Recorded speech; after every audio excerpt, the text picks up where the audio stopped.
Gaza में चल रहे युद्ध के बीच एक और सुपर पावर ने फिलिस्तीनी राज्य को मान्यता दे दी है। संयुक्त राष्ट्र सुरक्षा परिषद का स्थायी सदस्य फ्रांस ने सोमवार को संयुक्त राष्ट्र महासभा में इसकी घोषणा की है। ये घोषणा मध्य पूर्व में संघर्ष के टू स्टेट समाधान के लिए समर्थन जुटाने के उद्देश्य से आयोजित एक उच्च स्तरीय बैठक की शुरुआत में की गई।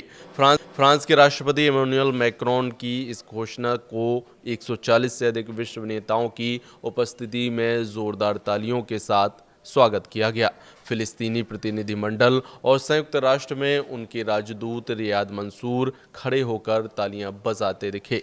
मैक्रोन ने कहा कि मेरे देश की मध्य पूर्व और इजराइल फिलिस्तीन के बीच शांति के प्रति ऐतिहासिक प्रतिबद्धता को ध्यान में रखते हुए मैं आज घोषणा करता हूं कि फ्रांस फिलिस्तीनी राज्य को मान्यता देता है। ये कदम इजराइल और संयुक्त राज्य अमेरिका के विरोध के बावजूद उठाया गया है, जो इस मान्यता को हमास के 7 अक्टूबर के हमले को पुरस्कृत करने के रूप में देखते हैं। संयुक्त राष्ट्र महासचिव एंटोनियो गुटेरेस ने कहा कि फिलिस्तीनियों के लिए राज्य का एक दर्जा एक अधिकार है, न कि कोई पुरस्कार। ये बयान इजराइल सरकार के उस रुख के खिलाफ था जो मान्यता को हमास के समर्थन के रूप में देखती है। इससे पहले रविवार को ब्रिटेन, कनाडा, ऑस्ट्रेलिया और पुर्तगाल ने भी फिलिस्तीनी राज्य को मान्यता दी और अगले कुछ दिनों में कुल 10 देशों के ऐसा करने की उम्मीद है। संयुक्त राष्ट्र के 193 सदस्यों में से लगभग 3/4 देश पहले से ही फिलिस्तीन को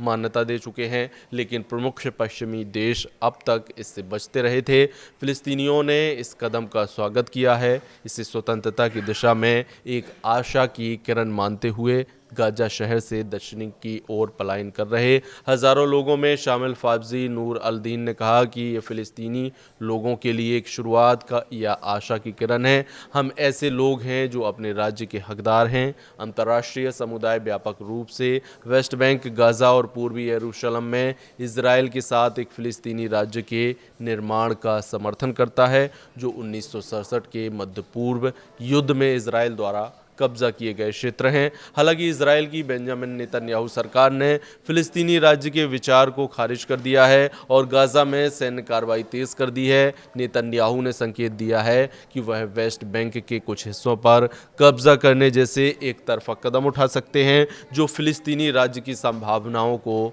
और कमज़ोर करेगा। संयुक्त राष्ट्र के प्रवक्ता स्टीफन डुजारिक ने ऐसी धमकियों को खारिज करते हुए कहा कि हमें अपने लक्ष्य को प्राप्त करने में दृढ़ रहना होगा और धमकियों से विचलित नहीं होना चाहिए।